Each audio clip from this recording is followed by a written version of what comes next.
Okay, bismillahirrahmanirrahim. Assalamualaikum warahmatullahi wabarakatuh. Selamat pagi, selamat sejahtera. Apa khabar pelajar? Okay, kita teruskan PDPR kita pada hari ini. Hari ini saya akan jelaskan tentang satu soalan berkaitan dengan usaha-usaha ke arah kemerdekaan.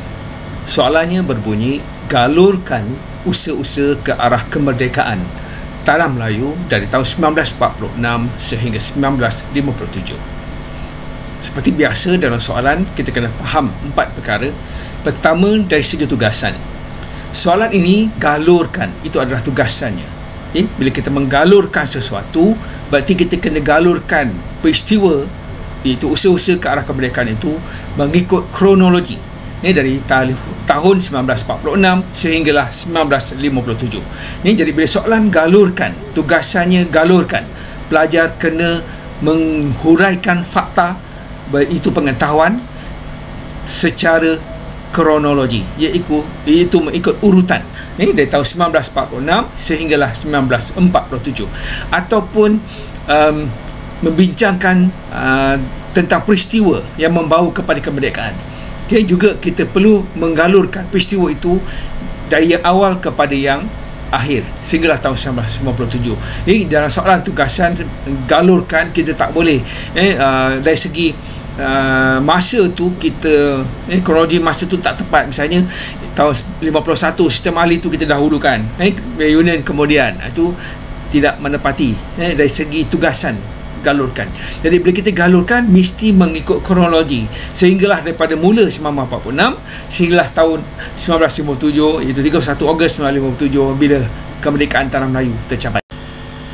Usaha terakhir yang penting dalam ke arah kemerdekaan adalah Perjanjian Persekutuan Tanah Melayu 1957. Jadi kita kena faham apa yang terkandung di dalam Perjanjian Persekutuan Tanah Melayu 1957. Jadi pada 15 Ogos 1957, Perjanjian Persekutuan Tanah Melayu telah ditandatangani oleh Raja-Raja Melayu dan juga pihak British.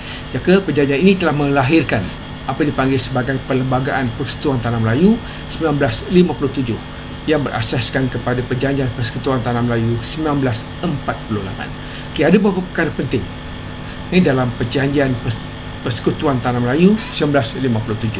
Pertama, pembentukan sebuah kerajaan persekutuan, iaitu kerajaan pusat di Kuala Lumpur dan kerajaan negeri di negeri-negeri Melayu.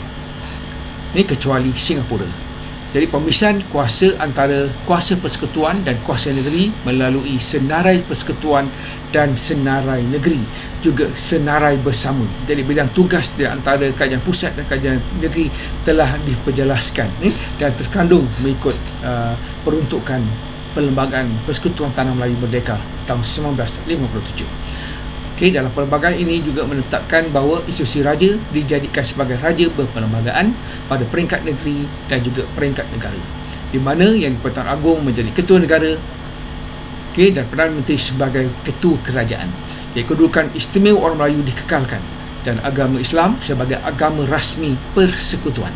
Dan satu lagi perkara penting yang dimasukkan dalam Perjanjian Persekutuan Melayu ialah agama Islam sebagai agama rasmi persekutuan dan bahasa Melayu sebagai bahasa kebangsaan, serta tanah simpanan Melayu dikekalkan.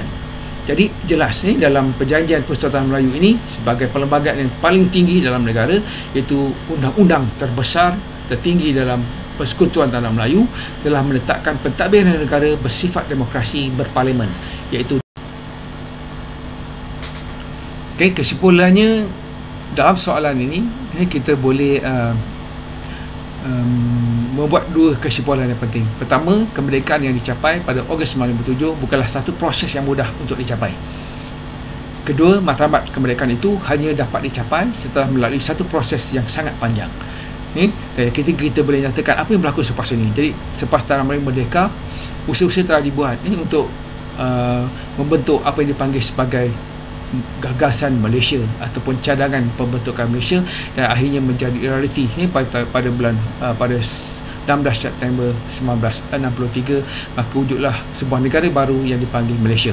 Ini yang terdiri daripada Tanah Melayu, Sabah dan Sarawak serta Singapura.